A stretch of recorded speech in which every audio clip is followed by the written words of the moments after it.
Magandang araw mga kaibigan. Bigyan natin ng reaction opinion itong post ng Net25 News and Information. Dinala si Senator Rodante Marcoleta sa Camp Crame para sa kanyang booking process ngayong Hulyo 6. Kasama ni Marcoleta sina DILG Secretary John Vic Rimulya at PNP Chief Melencio Nartates Jr. Okay. So ano yung booking process? Ito na po yung pagkuha ng fingerprints, mugshot, health check-up, another personal information tungkol sa yung na-issuean ng warrant of arrest is mag-fill up yung kanyang mga personal information, and then dahil ito non-bailable offense, ano na siya, maa-assignan na siya ng cell number o prison cell number. Kung bailable offense sana, wala lang, magpiyansa lang. Makunan siya ng magset, magbayad ng kaukulang piyansa, dadalin yung bayad. Kung yung mga magpiyansa, dadalhin sa land bank. Yung land bank, pag nag-issue na ng resibo na nakabayad na ng piyansa, ipapakita na yon ng korte sa bailable offense, itong sinasabi ko. Sayang lang, nakakalungkot. O maganda lang sana kung bailable. Non-bailable eh. So kung bailable offense, after the mugshot and everything, fingerprints, ano na, dadalhin na yung bayad sa land bank. Pag nag-issue na ng resibo ng land bank, ipapakita na sa korte. Pag nakita ng korte yung piyansa, ang korte mag-i-issue na naman ng panibagong order na parang nire-rescind o binabali, wala na yung arrest warrant is nawala na ng visa. Bakit? Nag-post bail naman yung akusado. Ganon. Ganon ang sistema. Dito kay Senator Marcoleta ang masakit dahil non-bailable, wala. Pag nakunan na siya ng mugshot, the rest of the booking process, dadalhin na siya sa kanyang prison cell number sa Quezon City Payatas Jail. Makakasama niya doon si Senator Jinggoy Estrada at dating Senador Bong Revilla. May nabasa akong post kanina, BGMP. Diba yung Bureau of Jail Management and Penology. Yan ang prison. So, B, sino yung B? Bong Revilla. G, Jinggoy Estrada. M, Marcoleta. P, blank. Sino ang susunod na P? Sino ba ang senador na tingin nyo na isusunod nila na kakasuhan at ipapakulong? Kasi yung dalawang bumaliktad, sa tingin ko, ligtas na yun. Ligtas hanggang 2028. But after 2028, humanda sila, I don't know. P. So, Bato, nagtatago naman. Bongo. ICC yun. Sa dalawang Cayetano, wala naman silang maikakaso sa dalawang Cayetano. Kay Ligarda, wala rin.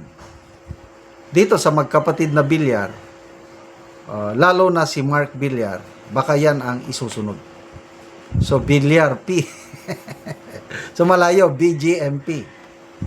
Talagang isa-isa. Pwede rin si Manang Aimee pala. Sinasabi ni Manang Aimee, ako ang isusunod nila. Kasi isa ring makulit itong si Senator Aimee. BGMP. Paano maging P si Manang Aimee? But anyway, suportahan natin itong dalawang magigiting na senador in terms of our prayers. Kaya kung isama na rin natin, suporta natin kay dating Congressman Mike Defensor.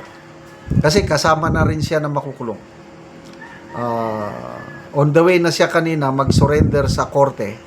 And from there, dadalhin na naman siya sa Camp Crame para sa ano. So, baka mamayang hapon, makita na natin yung mugshot ni Senator Marcoleta and ex-Congressman Defensor. And siguro, pag may palabas nila yan, tuwan-tuwa ang mga loyalist, tuwan-tuwa ang mga kakamping, tuwan-tuwa ang mga makakaliwa. Pag makita nila yung mugshot ni Senator Marcoleta at ex-Congressman Mike Defensor. Tuwan-tuwa yung majority black. At huwag kayong magkumpiyansa dahil bilog ang mundo. Temporaryo lang ito. May hangganan ang lahat. So, nasa inyo ngayon ang bola. Nasa inyo ang beat. Balang araw, mawawala ang beat. Kaya tignan natin. Kaya, again, nakakalungkot. But tanggapin natin. Ito na nga ano. Ang bantayan natin ngayon, ano ang counteraction ng Iglesia ni Cristo. Kasi nung wala pang warrant of arrest, nagrally na sila 3 days. Ngayon, na mayroon ng nakakulong na ang isa sa mga members nila, sabi nila, we are one eh. Sakit ng isa, sakit nila lahat. Meron na naman kayang malawakang rally na gagawin ng Iglesia ni Cristo. Abangan po natin. So mamaya din, magsisimula na yung impeachment trial ni BP Sara. So timing, kayo itong pag-aresto nila kay Senator Marcoleta kasi nawalan na ng isang batikang abogado, senator judge na pwedeng kumwestiyon sa ginagawa sa impeachment trial. But again, huwag kayong masyadong magkumpiyansa. Ang huling halakha, di natin alam kung kanino. Salamat mga kaibigan sa inyong pagsubaybay sa channel nito. Nakakatulong kayo ng malaki sa tribong Talanding ng Bukidnon dahil ang sweldo natin sa channel nito is pantulong po sa tribo. Namimigay tayo ng libreng yero at pako para makapagpatayo sila ng mas maayos na tirahan. Panoorin nyo ang video nito. Karon mo niyang matagaan si Kuya og yero. So mo ni ang ilang balayan, ilan ang gibungkag tungod sa ka-excited nila. So gibungkag na gid nila kay ilang pulihan. So mo ni. So diretso na lang sila mag-atop. So mo ni lang kahimtang. So silupin lang ang gibang kanan ni sa pana lang og silupin diri sa gawas. So atong sudlor aron atong makita gid kung ano yung kahimtang gisulod. So diri sa sulod pagsapahan na lang gid og silupin. Balay. Ibang sapahan og habol.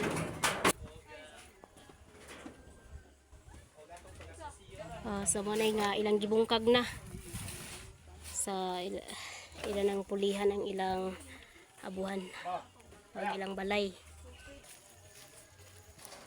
So man naman nila bungkag kaya nag-agaan naman sila, so mag-atop na lang sila.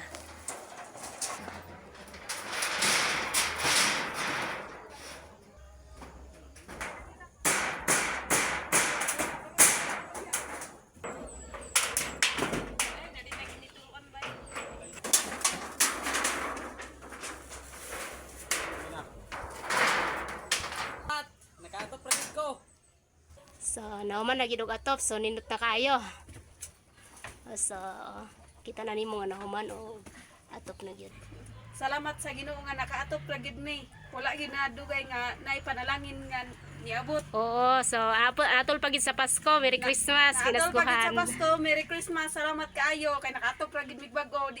So, pila na imong edad? 20 years old. Imong anak, na kay anak? Na isa. So, na siya anak, isa, so 24. So, salamat kaayo. Dagan salamat. Sige, God bless.